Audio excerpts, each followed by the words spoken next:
বর্তমান ভূরাজনীতিতে ইরান তার সামরিক শক্তিকে এমন এক পর্যায়ে নিয়ে গেছে যা মধ্যপ্রাচ্যের ক্ষমতার ভারসাম্য বদলে দিয়েছে। কয়েক দশকের আন্তর্জাতিক নিষেধাজ্ঞা সত্ত্বেও দেশটি সম্পূর্ণ নিজস্ব প্রযুক্তিতে বিশ্বের অন্যতম শক্তিশালী এবং বৈচিত্র্যময় ক্ষেপণাস্ত্র ভান্ডার গড়ে তুলেছে।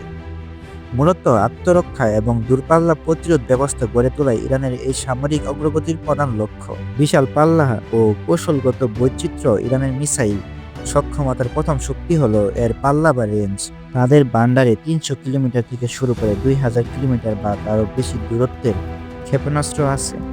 স্বল্প পাল্লার ফাতা ১০১ থেকে শুরু করে মধ্য পাল্লার সাহাব-৩ বা খাইবার সেখান পুরো মধ্যপ্রাচ্য এবং ইউরোপের একাংশ পর্যন্ত পৌঁছাতে সক্ষম।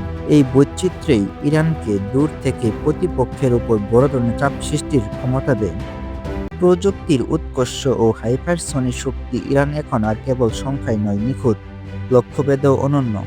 তাদের আধুনিক মিসাইলগুলো উন্নত গাইডেড সিস্টেম ব্যবহার করে কয়েক মিটারের ব্যবধানে নির্ভুলভাবে আঘাত হানতে সক্ষম।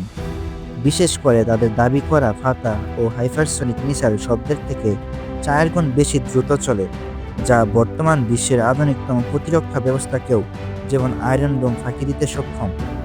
এছাড়া সলিড ফুয়েল ব্যবহারের ফলে এগুলো খুব দ্রুত উৎক্ষেপণের জন্য প্রস্তুত করা যায়। অভেদ্য ভূগর্ভস্থ মিসাইল সিটি ইরানের সামরিক সক্ষমতা সবচেয়ে রহস্য ও শক্তিশালী দিক হল তাদের মাটির নিচে তৈরি বিশাল টানেল নেটওয়ার্ক, যা মিসাইল সিটি নামে পরিচিত।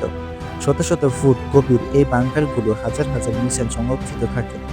অত্যন্ত সুরক্ষিত এই ঘাঁটিগুলো থেকে ইরান যে কোনো সময় বড় ধরনের পাল্টা হামলা চালাতে পারে, যা আকাশপথে বোমা হামলায় ধ্বংস করা প্রায় অসম্ভব। পরিশেষে বলা যায়, ইরানের ক্ষেপণাস্ত্র কর্মসূচি কেবল যুদ্ধের সরঞ্জাম নয়, বরং এটি তাদের জাতীয় নিরাপত্তার এক শক্তিশালী বর্ম। উন্নত প্রযুক্তি, বিশাল পাল্লা এবং সুরক্ষিত ভূগর্ভস্থ ব্যবস্থা এর সমন্বয়ে ইরানকে মধ্যপ্রাচ্যের এক অপরাজেয় শক্তিতে পরিণত করেছে। এই সক্ষমতায় যে কোনো পরাশক্তিকে ইরানের বিরুদ্ধে সরাসরি যুদ্ধে জড়ানোর আগে বারবার ভাবতে বাধ্য করে।